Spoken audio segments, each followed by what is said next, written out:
Hello मित्रों, આપણે હવે ટોપિક નંબર 7 જોઈશું, બરાબર? અને એ છે બાહ્ય વિદ્યુત ક્ષેત્રમાં સ્થિતિ ઊર્જા. હવે એમાં આપણે બાહ્ય ક્ષેત્ર જોઈએ તો બાહ્ય ક્ષેત્ર કોને કહેવાય? તો મિત્રો, આપણે જે વિદ્યુત ભારનો આપણે વિદ્યુત સ્થિતિ ઊર્જા શોધવાની છે એ વિદ્યુત ભાર સિવાય જે વિદ્યુત ભારનું તંત્ર હોય, પછી એ જ્ઞાત બી હોઈ શકે, અજ્ઞાત બી હોઈ શકે. એવા વિદ્યુત ભારના તંત્રનું જે વિદ્યુત ક્ષેત્ર છે, જે જ્ઞાત કે અજ્ઞાત કોઈ પણ તંત્ર હોઈ શકે, બરાબર, એ વિદ્યુત ક્ષેત્રને બાહ્ય વિદ્યુત ક્ષેત્ર કહેવાય. મિત્રો, આજે મેં વાત કરી કે જેમનું વિદ્યુત ક્ષેત્ર છે એવું જે તંત્ર છે જ્ઞાત કે અજ્ઞાત, એ વિદ્યુત ભાર તંત્રની ગોઠવણી પર આપણે જે વિદ્યુત ભાર એના વિદ્યુત ક્ષેત્રમાં લાવીશું એને કારણે કોઈ ફેરફાર થતું નથી એવું આપણે લઈશું. ઓકે મિત્રો, તો સમજ પડી ગઈ કે બાહ્ય ક્ષેત્ર કોને કહેવાય, બરાબર? હવે આપણે બાહ્ય ક્ષેત્રમાં વિદ્યુત ભારની સ્થિતિ ઊર્જા આપણે શોધવાની છે. હવે મિત્રો, માની લો કે અહીંયા આ બાહ્ય વિદ્યુત ક્ષેત્ર છે, બરાબર? આ અલગ અલગ આપણે સમજી લઈએ. આ બાહ્ય વિદ્યુત ક્ષેત્ર છે, બરાબર? હવે આ કોઈ ઉગમ બિંદુ O છે. આમનું સ્થાન સદિશ અહીંયા R1 છે, અહીંયા સ્થાન સદિશ R2 છે. તો આ વિદ્યુત ક્ષેત્ર જે છે એ વિદ્યુત ક્ષેત્રના જુદા જુદા બિંદુએ વિદ્યુત ક્ષેત્રના મૂલ્ય જુદા જુદા હોઈ શકે અને એને અનુરૂપ વિદ્યુત સ્થિતિમાનના મૂલ્ય પણ અલગ હોઈ શકે. આ બિંદુએ વિદ્યુત ક્ષેત્ર અને એને અનુરૂપ વિદ્યુત સ્થિતિમાન અલગ હોઈ શકે. આ બિંદુએ વિદ્યુત ક્ષેત્ર અને એને અનુરૂપ વિદ્યુત સ્થિતિમાન અલગ હોઈ શકે. દાખલા તરીકે અહીંયા આપણે VR1 કહીએ તો અહીંયા આવે VR2, બરાબર? સ્થિતિમાન આવું હોઈ શકે. દરેક અલગ અલગ બિંદુએ જુદા જુદા હોઈ શકે. હવે આપણે આગળ જોઈએ તો વિદ્યુત સ્થિતિમાન કોને કહેવાય? તો માની લો કે આ એક બિંદુ, ચલો આજ રાખો, આ બિંદુ છે. આ બિંદુએ આપણે એકમ ધન વિદ્યુત ભારને લાવવો છે, બરાબર? અનંત અંતરેથી એકમ ધન વિદ્યુત ભારને આ બિંદુ સુધી, આ બિંદુને જો આપણે P નામ આપીએ તો P બિંદુ સુધી લાવવા માટે કરવું પડતું જે કાર્ય છે એ કાર્ય કોનું? એકમ ધન વિદ્યુત ભારને. એકમ ધન વિદ્યુત ભારને P બિંદુએ લાવવા માટે કરવું પડતું કાર્ય. તો મિત્રો, આપણે એ કાર્યને V કહીએ છીએ. અહીંયા VR1 લખી દઈએ, આવું કહીએ છીએ, બરાબર છે? પણ આ એકમ વિદ્યુત ભાર છે એટલે, કારણ કે કાર્યનું સૂત્ર QV છે. Q ની જગ્યાએ તમે 1 મૂકો એટલે એ VR થાય અને એકમ ધન વિદ્યુત ભારને P બિંદુ પર લાવવા માટે કરવું પડતું કાર્ય આટલું થાય. તો મિત્રો, આપણે Q વિદ્યુત ભારને અનંત અંતરેથી આ બિંદુ સુધી લાવવા માટે કેટલું કાર્ય કરવું પડે? તો એ લખીએ Q વિદ્યુત ભારને P બિંદુએ લાવવા માટે કરવું પડતું કાર્ય, બરાબર છે? જો આપણે એને W કહીએ તો W is equal to Q VR1 અને આ જે કાર્ય છે એ વિદ્યુત ભાર માટે સ્થિતિ ઊર્જા રૂપે સંગ્રહ થાય. U is equal to Q VR1. તો મિત્રો, આવું સૂત્ર આપણને મળે જેમાં આ VR1 છે એ R1 સ્થાન સદિશ ધરાવતા બિંદુ પાસેનું સ્થિતિમાન છે અને એ આ જે છે એ કાર્ય સ્થિતિ ઊર્જા રૂપે સંગ્રહ પામે. તો આને આપણે કહેવાય કે બાહ્ય વિદ્યુત ક્ષેત્રમાં સ્થિતિ ઊર્જા કોઈ પણ વિદ્યુત ભારની, બરાબર? હવે આપણે જોઈએ એક આના ઉપરથી આપણે ઊર્જાનો એક નવો એકમ ઇલેક્ટ્રોન વોલ્ટ અહીંયા જોઈશું. ઇલેક્ટ્રોન વોલ્ટ આ એકમ ઇલેક્ટ્રોન વોલ્ટ આપણે કેવી રીતે લઈ શકીએ તો કે U is equal to Q into VR. Q ની જગ્યાએ આપણે E લઈએ તો અહીંયા આવે VR, અહીંયા ડેલ્ટા V લઈ લઈએ. બરાબર છે. હવે મિત્રો જો આપણે E બરાબર Q ની જગ્યાએ E લીધું તો E એટલે 1.6 ગુણ્યા 10 ની માઇનસ 19 ઘાત અને ડેલ્ટા V બરાબર 1 વોલ્ટ લઈએ. Delta V is equal to 1 volt, મતલબ કે 1 વોલ્ટના માનો કે આ બંને વચ્ચેનું વિદ્યુત સ્થિતિમાનનો તફાવત મતલબ કે આમાંથી આ બાદ કરો VR2 માઇનસ VR1 કરો તો 1 વોલ્ટ થવું જોઈએ. આ બિંદુએ અને આ બિંદુએ બે બિંદુ વચ્ચે વિદ્યુત સ્થિતિમાનનો તફાવત જેને આપણે ડેલ્ટા V કહીએ અને જો એ 1 વોલ્ટ લઈએ આપણે બરાબર તો આ થાય જૂલમાં મળે. આને કહેવાય 1.6 ગુણ્યા 10 ની માઇનસ 19 ઘાત જૂલ. મિત્રો આ જે છે એને આપણે 1 ઇલેક્ટ્રોન વોલ્ટ કહેવાય. ધેરફોર 1 ઇલેક્ટ્રોન વોલ્ટ બરાબર 1.6 ગુણ્યા 10 ની માઇનસ 19 ઘાત જૂલ. તો આ થયો આપણને 1 ઇલેક્ટ્રોન વોલ્ટ ઉર્જાનો એક એકમ મળ્યો અને 1 ઇલેક્ટ્રોન વોલ્ટ એટલે કેટલા એ પણ આપણને અહીંયા જાણવા મળ્યું. તો આ ટોપિક છે મિત્રો અહીંયા પૂરો થાય છે. હવે આપણે આગલો નેક્સ્ટ પોઈન્ટ જોઈએ આપણે બાહ્ય ક્ષેત્રમાં એટલે કે બાહ્ય વિદ્યુત ક્ષેત્રમાં R1 અને R2 સ્થાનોએ રહેલા બે વિદ્યુત ભારોના તંત્રની સ્થિતિ ઊર્જાનું સૂત્ર આપણે મેળવવાનું છે. મિત્રો ફરીથી હું અહીંયા તમને દોરીને બતાવું. માની લો કે કોઈ આ બાહ્ય વિદ્યુત ક્ષેત્ર છે બરાબર. અહીંયા આપણું ઉગમ બિંદુ છે. અહીંયા R1 સ્થાન સદિશ ધરાવતું એક બિંદુ છે અને અહીંયા R2 સ્થાન સદિશ ધરાવતું બીજું બિંદુ છે. હવે આપણે આગળ વાત કરીએ એ મુજબ બાહ્ય વિદ્યુત ક્ષેત્રમાં R1 સ્થાન સદિશ ધરાવતા બિંદુ પાસે વિદ્યુત સ્થિતિમાન VR1 અને અહીંયા થશે VR2. હવે મિત્રો આમાં આપણે બે વિદ્યુત ભારનું તંત્ર લેવાનું છે અને એની કુલ સ્થિતિ ઊર્જા જોવાની છે. જો આની પહેલા પણ આપણે આ પ્રકારનો એક પ્રશ્ન જોઈ ગયા હતા પણ ત્યાં આવું બાહ્ય વિદ્યુત ક્ષેત્ર હતું નહીં. અહીંયા છે બરાબર. હવે મિત્રો પહેલો વિદ્યુત ભાર તમે અનંત અંતરેથી Q1 વિદ્યુત ભારને તમે આ બિંદુએ લાવો તો કરવું પડતું કાર્ય કેટલું હોય મિત્રો? QV જેટલું હોય. કેટલું હોય? QV. તો જુઓ અહીં લખું છું Q1 વિદ્યુત ભારને R1 સ્થાન સદિશ ધરાવતા બિંદુએ અનંત અંતરેથી બાહ્ય વિદ્યુત ક્ષેત્રમાં લાવતા બરાબર કરવું પડતું કાર્ય. હવે એ કાર્યને આપણે W1 કહીએ મિત્રો. અહીંયા તો કોઈ વિદ્યુત ભાર છે નહીં કે જેનું એક અલગથી સ્થિતિમાન હોય. આ સ્થિતિમાન આ બાહ્ય ક્ષેત્રનું છે તો એ થાય Q1 VR1. મિત્રો આ પહેલું કાર્ય મળ્યું Q1 વિદ્યુત ભારને લાવવાનું.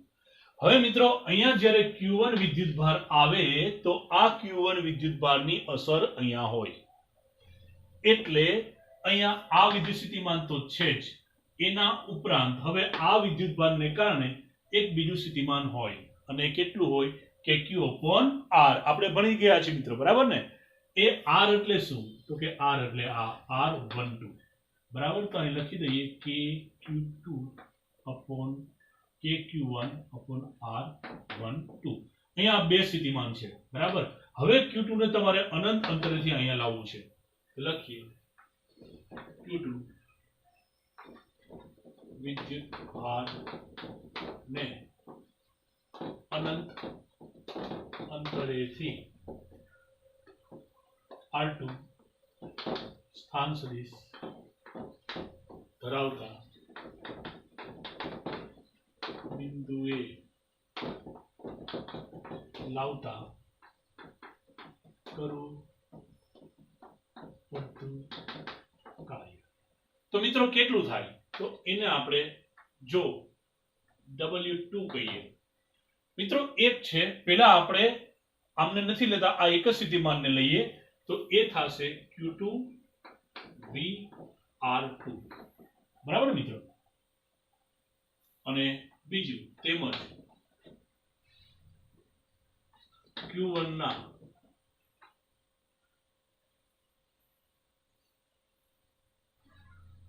Q1 વિદ્યુત ભારનું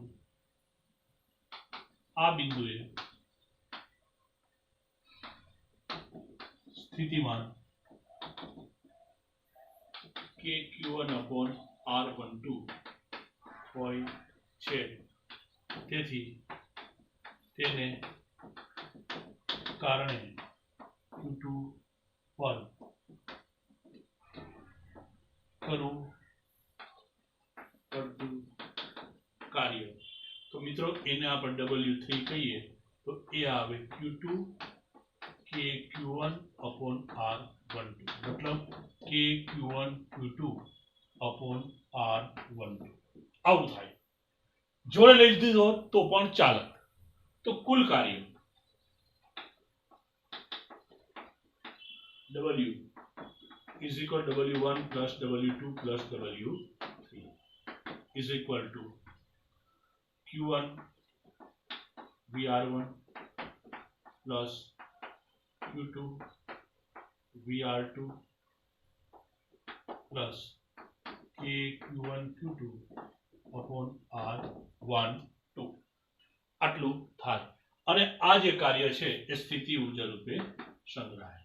એટલે Q1 VR1 plus Q2 VR2 plus KQ1 Q2/R12 આટલી સ્થિતિ ઉર્જા આ તંત્રની ગણાય.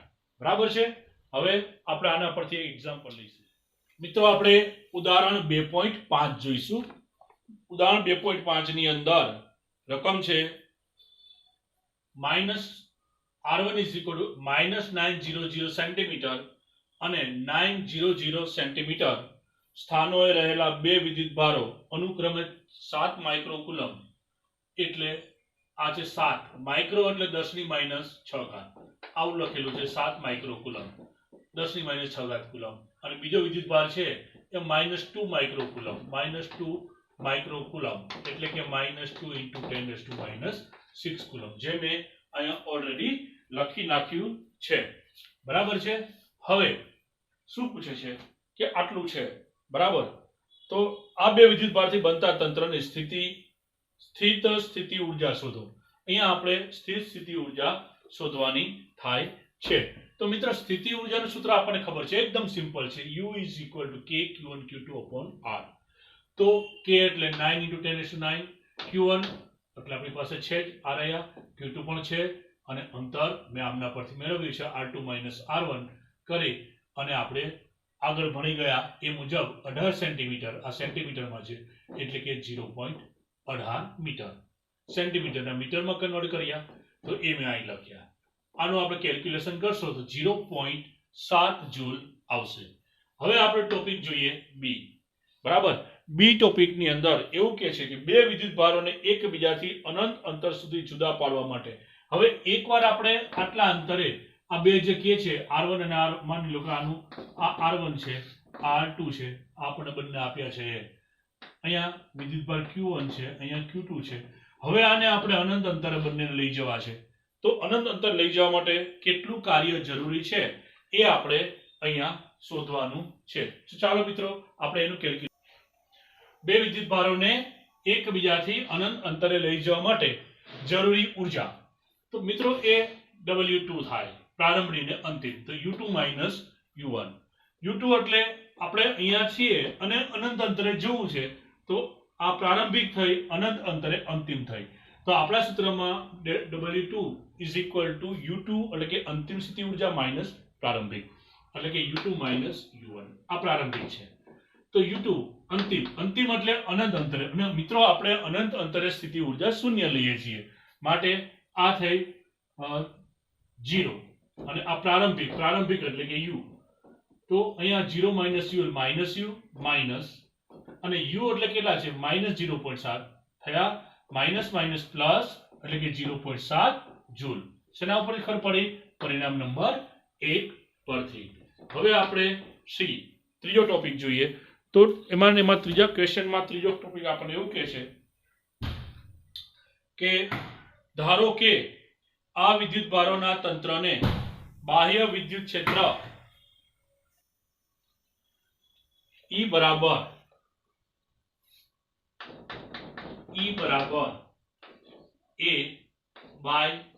A/r² માં મૂકવામાં આવે છે. ધારો કે વિદ્યુત ભારોના તંત્રને બાહ્ય વિદ્યુત ક્ષેત્ર E બરાબર A/r² માં મૂકવામાં આવે છે, જ્યાં આપણને A આપેલો છે 9 × 10⁵ ન્યૂટન પર કુલમ મીટર સ્ક્વેર. તો આ તંત્રની સ્થિતિ ઊર્જા કેટલી હશે? તો આ તંત્રની સ્થિતિ ઊર્જા આપણે શોધવાની. હવે મિત્રો વિદ્યુત ક્ષેત્ર E આપણને કેટલું આપેલું છે? A/r² આપેલું છે.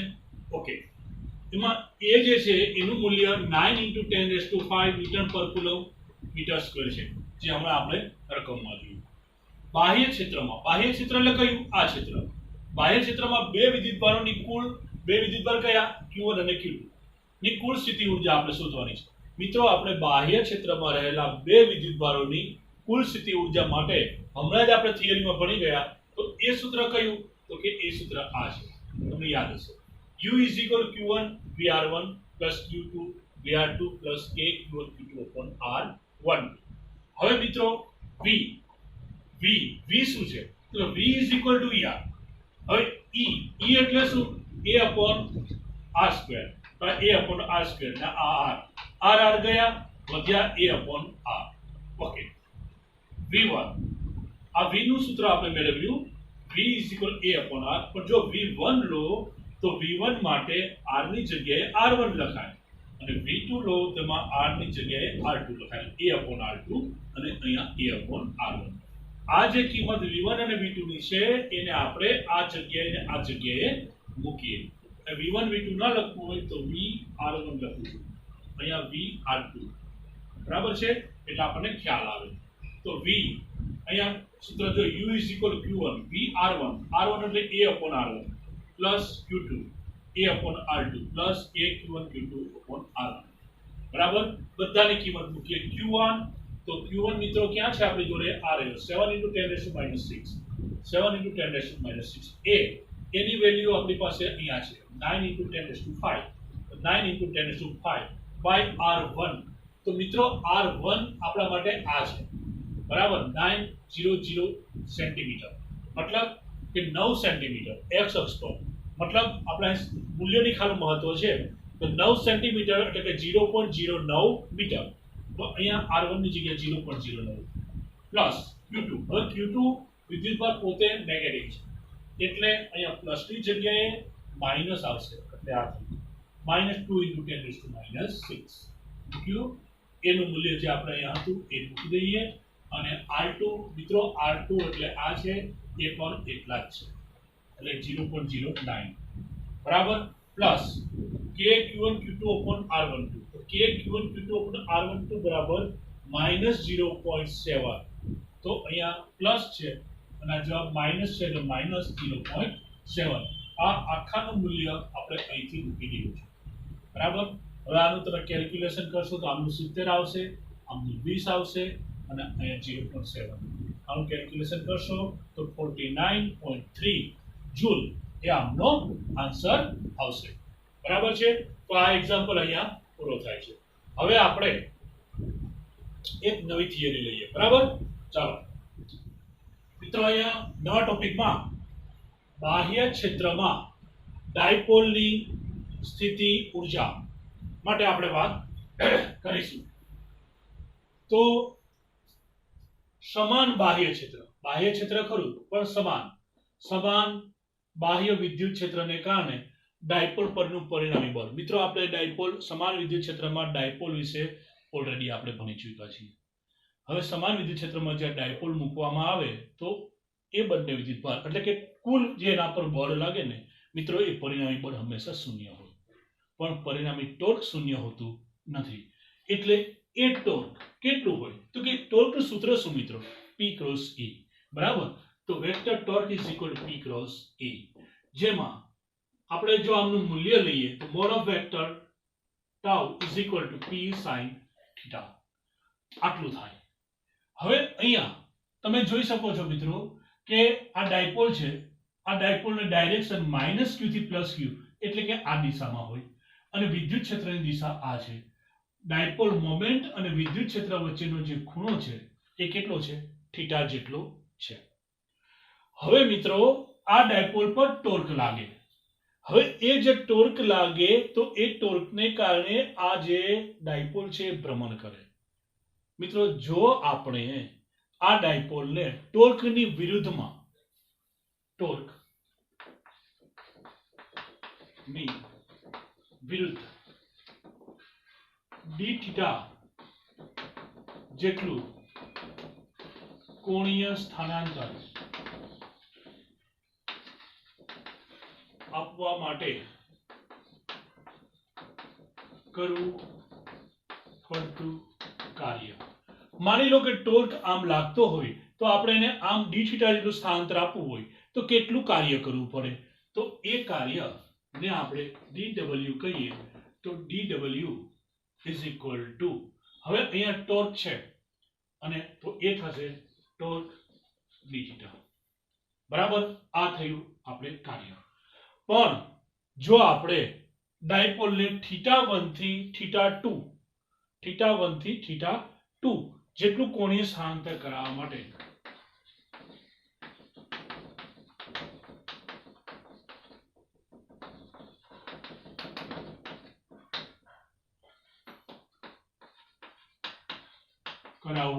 માટે કરવું પડતું કાર્ય, એને આપણે w કહીએ તો મિત્રો θ1 થી θ2 ટોર્ક d થીટા આમ થાય. હવે ટોર્ક એટલે P sin થીટા, મતલબ θ1 to θ2 Pe sin theta d theta, આવું આપણને મળે, બરાબર છે. હવે જો આપણે આનું સંકલન કરીએ તો શું થાય? P તો કોન્સ્ટન્ટ માં જાય, મતલબ P વધશે આમ, અને sin નું થાય માઈનસ cos થીટા. શું થાય? sin નું સંકલન કરો તો એ cos થીટા થાય, અને અહીંયા આવે θ1 અને આવે θ2, બરાબર.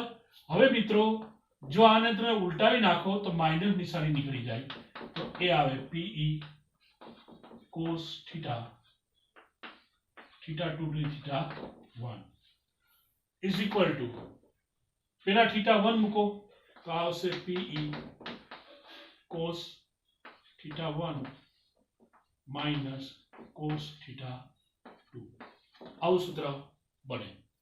હવે મિત્રો આપણે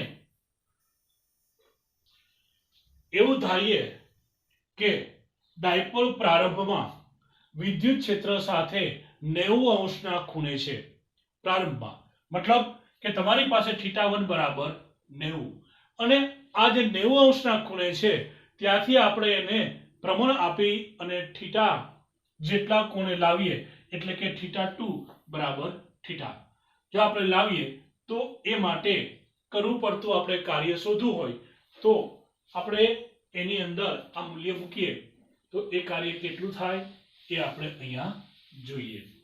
તો મિત્રો જુઓ, અહીંયા આપણી પાસે કાર્યનું સૂત્ર આ છે, W is equal to PE. હવે અહીંયા છે cos θ1 એટલે આપણે લીધું છે 90, અને અહીંયા આવશે cos થીટા, બરાબર. તો cos 90 એટલે મિત્રો 0 થાય, તો એ થાય PE 0 minus cos થીટા. 0 તો નીકળી જાય તો minus PE cos થીટા, આવું સૂત્ર બને. મિત્રો આપણે આગળ 11 માં ભણ્યા છીએ કે AB cos થીટા એટલે vector A dot vector B થાય. તો એવી જ રીતે minus vector P dot vector E થાય. તો આ આપણે ડાયપોલ માટે કાર્યનું સૂત્ર થયું. બાહ્ય ક્ષેત્રમાં અગર મૂકેલું હોય સમાન બાહ્ય ક્ષેત્રમાં તો એના દ્વારા થયેલું કાર્ય માટેનું આ સૂત્ર થયું. બરાબર છે. તો હવે આપણે આના એક પોઈન્ટ લઈ.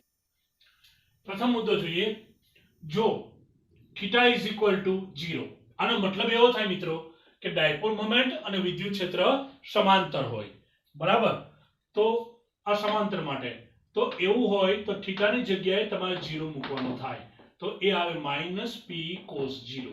cos 0 એટલે 1 થાય તો આન્સર આવે -p. થીટા બરાબર 90.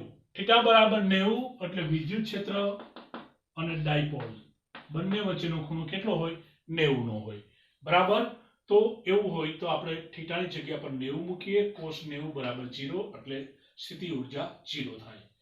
હવે છે થીટા બરાબર 180. મિત્રો થીટા બરાબર 180 નો મતલબ એમ થાય કે વિદ્યુત ક્ષેત્ર છે વેક્ટર E એ આ ડાયરેક્શનમાં હોય અને ડાયપોલ મોમેન્ટ P આ ડાયરેક્શન એટલે કે પ્રતિ સમાંતર હોય તો ખૂણો 180 હોય.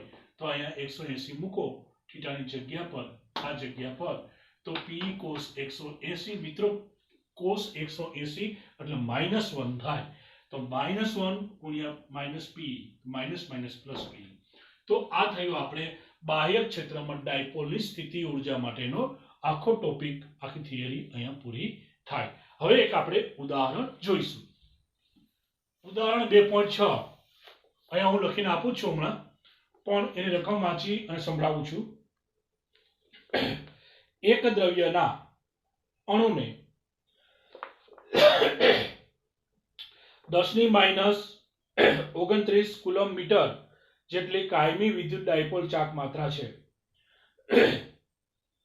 આ દ્રવ્યના 1 મોલ જથ્થાને 10⁻⁶ વોલ્ટ પ્રતિ મીટર મૂલ્યનું પ્રબળ વિદ્યુત ક્ષેત્ર લગાડીને ધ્રુવીભૂત કરેલ છે. ક્ષેત્રની દિશા એકાએક 60 ડિગ્રીના કોણ જેટલી બદલવામાં આવે. Theta is equal to 60.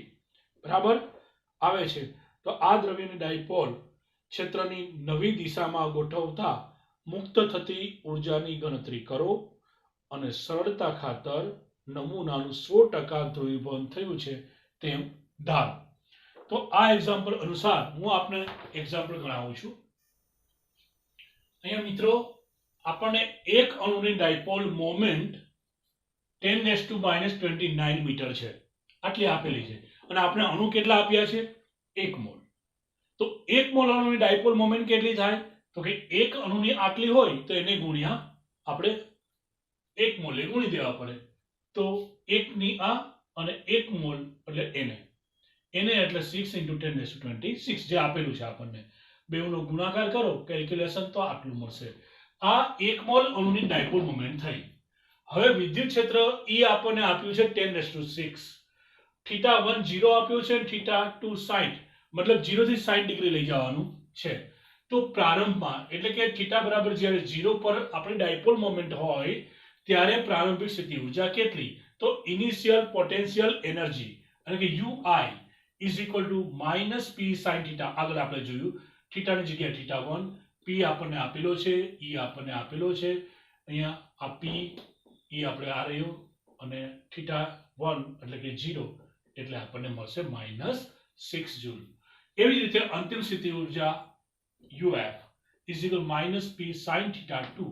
θ2 એટલે 60 ડિગ્રી છે તો 60, બાકી બધું છે એમ જ, -3 જૂલ.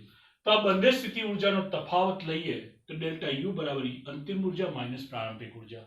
તો -3 -6 માઇનસ પ્લસ થાય, -3 + 6 એટલે કે 3 જૂલ. તો આટલી ઊર્જા આપણને મળી એટલે કે સ્થિતિ ઊર્જાનો ફેરફાર મળ્યો. તો આ કેટલો છે? તો કે સ્થિતિ ઊર્જામાં થયેલો આ જે ઘટાડો છે ને એ ડાયપોલની ગોઠવણીમાં દ્રવ્ય દ્વારા ઉષ્મા રૂપે મુક્ત થયેલી ઊર્જા છે. તો આ એક્ઝામ્પલ 2.36 અહીંયા પૂરું થાય છે.